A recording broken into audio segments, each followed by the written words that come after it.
Hey everyone, welcome to judiciary point, a part of CLAT point. और आज हमारे साथ हैं हमारे टीम के वन ऑफ द हेड जो जुडिशरी का पूरा ब्रांच देखते थे। इनका नाम है अविनाश मिश्रा और ये मेरे क्लासमेट भी रहे हैं। तो सबसे पहले Avinash, congratulation. Thank you Manvin sir. अब जो लोग पहली बार ये वीडियो देख रहे हैं, मैं बता दूं कॉन्ग्रेचुलेट क्यों कर रहा हूँ। बिहार एपीओ के एग्जाम में इनकी ऑल इंडिया रैंक 6 आई है, जो कि एक अपने आप में बहुत ही बड़ा अचीवमेंट है। और आज के इस सेशन के अंदर हम जानने की कोशिश करेंगे कि कैसे अविनाश ने इस एग्जाम की तैयारी करी और कैसे, देखिए, जो भी एपीओ का एग्जाम है या इस तरीके के एग्जाम है जुडिशरी एस्पिरेंट्स देते हैं, तो how he managed and all. ठीक है, तो चलिए फिर शुरू करते हैं विद अविनाश। तो अविनाश, सबसे पहले तो आप ये बताओ कि कैसा फील हो रहा है आपको ये एग्जाम क्रैक करके। ऑब्वियसली अब 2019 में एलएलबी कंप्लीट होने के बाद काफी लंबा वेट करना पड़ा। तो दो एम तो जुडिशरी था, बट एपीओ हो जाने के बाद एक सेटिस्फैक्शन मिल रहा है, कंटेंटमेंट मिल रहा है कि अब हायर जुडिशरी के लिए भी सोच सकता हूँ, एक दो ऑप्शंस खुल गए हैं। तो I am feeling good. Very मतलब we are really proud of you Avinash, क्योंकि ही इज माय क्लासमेट। तो मैं इसलिए बोल रहा हूँ, क्लासमेट अलग है, is one of my very closest friend in my college. तो अविनाश का ये था पढ़ने में, he was good from the college वाला टाइम। तो अविनाश, थोड़ा सा ना इस पे आते हैं, एपीओ पे हम बात करेंगे। बट हाउ यू, क्योंकि जहां तक मुझे लगता है कि आपने बहुत स्पेसिफिकली एपीओ की प्रिपरेशन नहीं करी होगी, जुडिशरी का किया होगा। तो और आप एग्जैक्टली लोगों को यहाँ एग्जैक्टली। पे ये भी बता दूं कि इन्होंने 4 से 5 स्टेट्स के जुडिशरी के मेंस भी लिखे हुए हैं। तो वो भी इनका एक अपने आप में बहुत अच्छा ट्रैक रिकॉर्ड है, और इसीलिए ये हमारे जुडिशरी की टीम को लीड करते थे। तो Avinash, how you prepare for judiciary as well, कैसे उसको आपने साथ में जो बैकअप ऑप्शन है आपका एपीओ एंड ऑल, इसको मैनेज किया उसके साथ, थोड़ा सा अब आप बताइए, सोर्सेस क्या रहे, क्या चीजें रही सारी। बेसिकली मेरा एलएलबी 2019 में कंप्लीट हुआ। मैंने जुडिशरी के बारे में प्लान किया लास्ट ईयर में। तो उसके बाद मैंने कोचिंग ज्वाइन करा, और वहां से फिर मैं सबसे पहले एमपी का मेंस दिया। फिर बिहार एपीओ का मेंस पहले हो चुका था, हरियाणा मेंस दिया मैंने, और यूपी का मेंस दिया।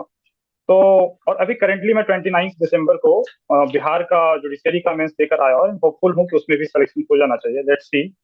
बट एज सच एपीओ की तैयारी मैं नहीं कर रहा था, बट इन बिटवीन एपीओ आ गया, तो मैंने देख लिया कि ये 2020 की नोटिफिकेशन है, जिसका प्री 2021 में हुआ था। ओके। और मेंस हुआ नवंबर 2022, और फाइनली इंटरव्यू 4 अक्टूबर 2023।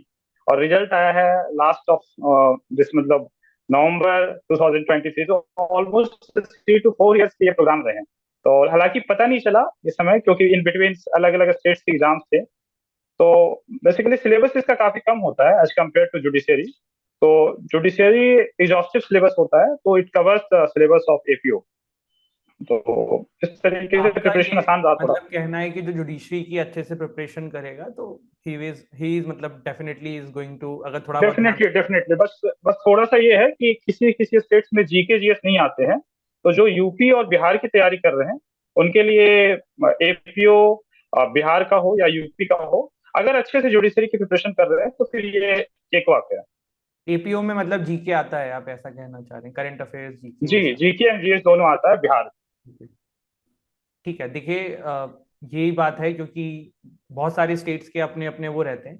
तो थोड़ा अविनाश इस पे भी बताइए मानव कि जी, मैं उसके सिलेबस, हाँ मैं अच्छे से बताता हूँ उसको कि हाँ, स्टेजेस में कैसे होते हैं। बेसिकली प्री में दो पेपर होता है, जिसमें एक जीके एंड जीएस का पेपर होता है 100 मार्क्स क्या का। आप बिहार एपीओ का और बता रहे हैं ना एक, अविनाश? जी जी जी, स्पेसिफिक बिहार एपीओ के लिए। जी जी। और जो 100 मार्क्स का पेपर एक होता है, और दूसरा पेपर लॉ का होता है 100 मार्क्स का, जिसमें बेसिकली तीन सब्जेक्ट मेजर होते हैं: CrPC, IPC, Indian evidence act, और कॉन्स्टिट्यूशन के सवाल से। और बस ये दो पेपर होते हैं प्री में। देन मेंस में क्या होते हैं, सब्जेक्ट थोड़े बढ़ जाते हैं। और एक जीके जीएस का 100 मार्क्स का मेंस का पेपर, और सीआरपीसी आईपीसी एविडेंस के सेपरेट पेपर्स होते हैं तीन, 150 मार्क्स ईच। हिंदी और इंग्लिश का 100 100 मार्क्स का पेपर होता है, जो जस्ट क्वालिफाइंग होती है, उसमें आपको मेरिट में वो ऐड मिलता है। और एक एडिशनल, मतलब अदर लॉज के नाम से सब्जेक्ट होते हैं, जिसमें 6 सब्जेक्ट्स होते हैं 150 मार्क्स के। जिसमें सब्जेक्ट्स होते हैं like arms act, explosive substance act, SC ST act, POCSO act, dowry prohibition act. This 6 subjects in other laws. तो इस तरह से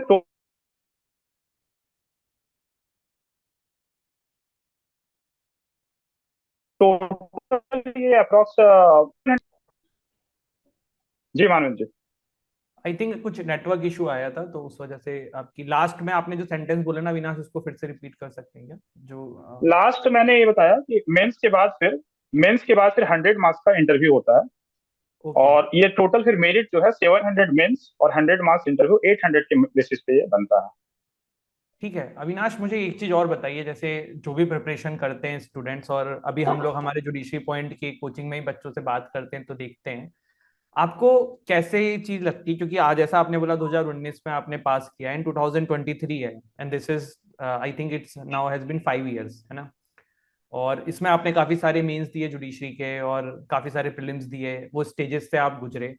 तो अपने आप में यार एक ये भी सेटबैक है, जैसे आप तैयारी कर रहे हो एज ए एस्पिरेंट, और आपके साथ के लोग जो हैं कुछ काम धंधा कर रहे हैं, कोई जॉब कर रहा है, कोई फोटो डाल रहा है, कभी आप भी देखते होंगे किसी का स्टेटस देख रहे हैं, किसी की शादी हो रही है।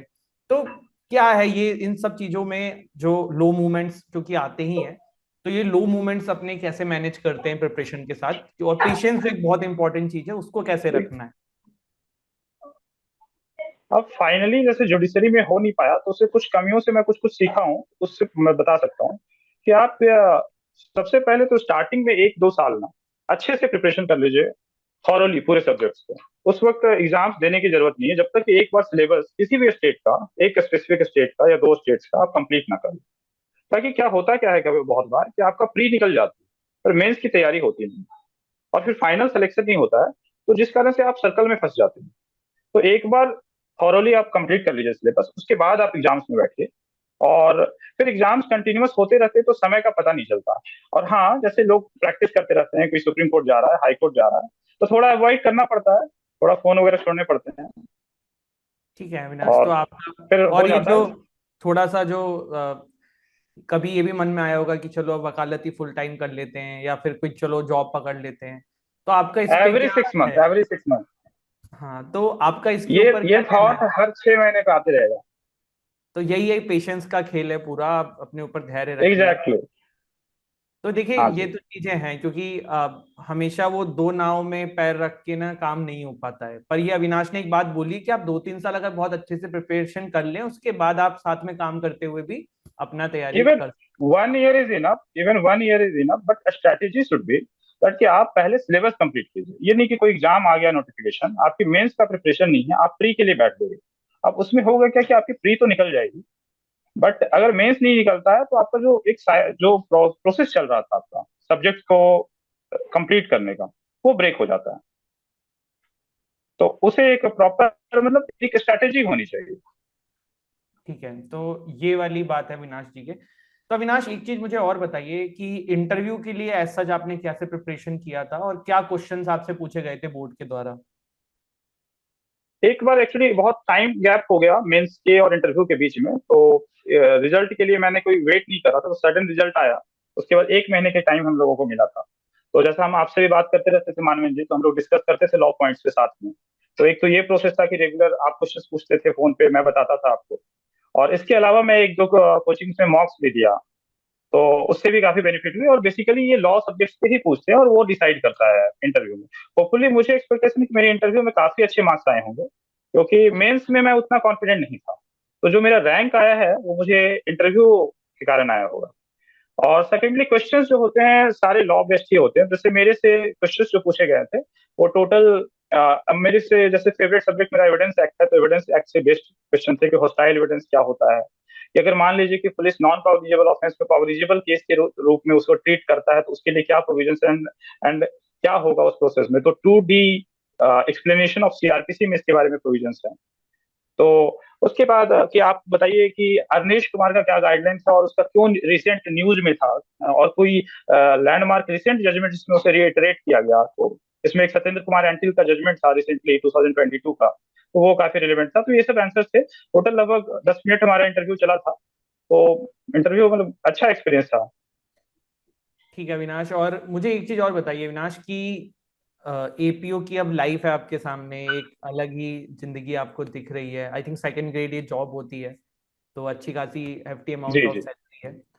तो how you are looking forward, और थोड़ा सा एपीओ इस जॉब के बारे में बताइए जो जिनको मतलब नहीं पता है। बिसाइड बिसाइड सैलरी और सेकेंड ग्रेड, इसमें सबसे इंटरेस्टिंग फैक्ट ये है ना जैसे कि देखिए, लॉ कभी भी कोई करता है तो दो ही चीज होती है, या तो जुडिशियरी या लिटिगेशन। अब लिटिगेशन में two sides in criminal field. या तो आप एक्यूज को कन्विक्ट करोगे या डिफेंड करोगे। तो डिफेंड जो कर रहा है उसे एडवोकेट, वो जान रहा है कि वो एक्यूज है, वो गिल्टी है, फिर भी उसे डिफेंड कर रहा है। तो लेकिन अब प्रोसिक्यूशन साइड से एक आपके पास ये बहुत अच्छा अपॉर्चुनिटी है कि आप स्टेट के लिए, सोशल कॉज के लिए उसे आप प्लीड कर सकते हैं और आप उसको कन्विक्शन एस्टेब्लिश कर सकते हैं। मतलब सोसाइटल बैलेंस बनाने में आपका बहुत इंपॉर्टेंट रोल है, मोर देन अ जज। Why I am saying this? Because जज के पास क्या है कि जो फैक्ट दिए जाएंगे उसके बेसिस पे वो जजमेंट देगा। अब प्रोसिक्यूशन अगर रोल अपना अच्छे से प्ले नहीं करेगा तो it becomes difficult for the जज to convict him. Finally on the basis of benefit of doubt, the guilty is acquitted, though is accused, but reality है कि guilty person is acquitted. That's why very good job, and it serves a societal purpose. ये तो बिल्कुल आपने सही बोला। तो अविनाश जी, बहुत अच्छा लगा आपसे बात करके। आपका ये सफर जो है अब नया एक शुरुआत यहाँ से हो रही है, तो आप अपनी ये जो सफलता है इसका क्रेडिट किस किस को सबसे ज्यादा देना चाहेंगे, और आपको क्या लगता है कि क्या चीज हुई जो आपके लिए ये वर्क। सवाल बहुत डिफिकल्ट ये सवाल बहुत डिफिकल्ट होता है, क्योंकि इस बीच में क्या होता है कि कई नाम छूट जाते हैं।